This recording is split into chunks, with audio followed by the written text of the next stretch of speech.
Hey y'all, it's your girl Who Swirls coming at you with another IDC question of the week.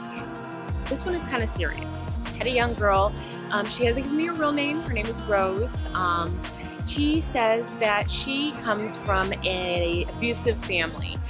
Her father is abusive. She says that he's very abusive to his mother, and in some ways she mentions that her mother is also abusive to her. She stays in the relationship because she wants her children to get a little bit older before she actually leaves the relationship.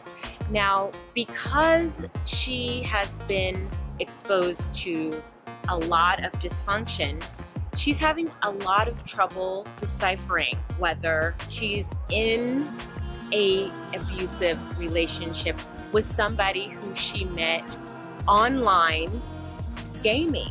And one thing I'm just gonna, as an aside, one thing that before I address her, there's a lot of people out there who are subscribers to my channel that have been in abusive relationships, and it's usually inspired because, or it's usually set off by a bad or a hard and hurtful childhood. But even when you know that a situation is dysfunctional, it's still familiar to you. So it's sort of like the devil that you know is, somehow better than the devil that you don't know. And so when you are exposed to toxic relationships, whether it's a parent or other family members, some sort of key integral person in your life, you tend to gravitate towards other people who may be abusive. You may not like it. You may think it's awful. You don't know why you're doing it. You're doing it because it's familiar.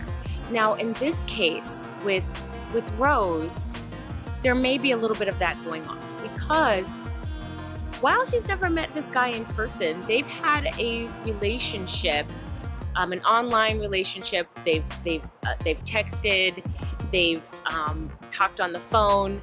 This is a teenager situation. They met when she was 11 and now she's 16. One thing that she noticed is that he crosses the line when it comes to addressing her. Says things that aren't nice. Maybe calls her a bitch or an a-hole or stupid or dumb. And she's questioning herself and she's wondering, am I in an abusive relationship? She's questioning herself because this particular person is using a tactic called gaslighting. Gaslighting is when you do something wrong to somebody and you know it's wrong, but then when they question you on it, they say, oh no, you don't see what you're saying. Oh no, I was just kidding. So, for example, he'll call her dumb and she'll take offense and he'll say, why are you so sensitive? I was just joking. Something's wrong with you. So basically he gives her a sucker punch. She says, ow, you hit me. And he says, no, I didn't. And you're like, wait, I could have sworn I saw your fist connect with the side of my eye. No, you didn't see what you're saying. That's gaslighting. And that's a form of abuse that a lot of people use in order to manipulate people. And because Rose is used to, whether she likes it or not, she's used to a situation where abuse happens between intimate partners, it's something that she's drawn to. Not on purpose, but just because it's familiar to her. She's black, he's white, but one thing you have to remember is abuse has no color. Just as love has no color, abuse has no color. It comes in every shade of melanin there is. And you may think that the men that you attract, hey, if I just go over there, if I date interracially, maybe it won't be so bad. But if you're used to being abused, you're going to find those type of people and gravitate to those type of people because it's what you're used to. It's what's familiar. And even if it's wrong, it's still familiar. So my advice to Rose and to anyone else who is looking at this or listening to this and can identify with it, my advice to you is this: friends and lovers are supposed to make you feel good most of the time. Now, there's definitely going to be some inevitable misunderstandings. There's going to be fights, yes. But, so I use the 3/4 rule. If 3/4 of the time you're feeling happy and good about the relationship and the person that you're with is making you feel happy, good, and loved, then that's worth fighting for. If 3/4 of the time the person that you're with, whether it's a friend or an intimate partner, makes you feel crappy, then it's time to go elsewhere. It's time to move on.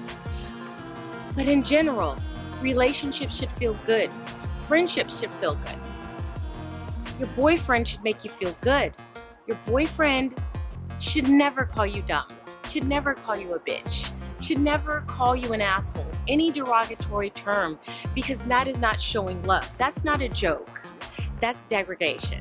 So my advice to Rose is get some counseling, because it's going to be very hard to recognize a person who's good for you if you've seen all this dysfunction in your life. It's going to be hard to differentiate between what's a healthy relationship and what's not a healthy relationship. You might think a healthy relationship is boring because there's not a lot of drama involved, and you're thinking that you need that drama and that stimulation because that's what you're used to, and that's not healthy. So you're going to have to be able to heal those wounds, and it's going to be a lot of self-talk as well. So it's not just going to be counseling, but it's going to be self-talk. You're going to have to say to yourself, why do I feel this way? Why do I like this person? What about this person that makes me feel close to them? Is it a good reason for why I feel close to them, or is it a familiar reason because I've seen so much abuse in my life? Those are the things you're going to have to ask yourself, and you're going to have to make the right choices, and it's going to take some time, but I'm really, really happy that you reached out to me at 16, 17 years old. So that means that you recognize that there's something going on that isn't right, and there's so much time for you to turn it around. You have no idea the letters that I get of women who are in their 30s, 40s, and 50s who are learning this lesson really, really late. And so I'm glad that with you're recognizing the problem. That gives me a lot of hope that you are going to rise above this. Okay guys, if you have a question that you would like for Interracial Dating Central and me to address, go to the Facebook page, facebook.com/Interracial Dating Central, and you can either instant message or private message, or you can ask the question right there in the comments section. All right guys, until next time, live, love, and keep swirling. Bye-bye.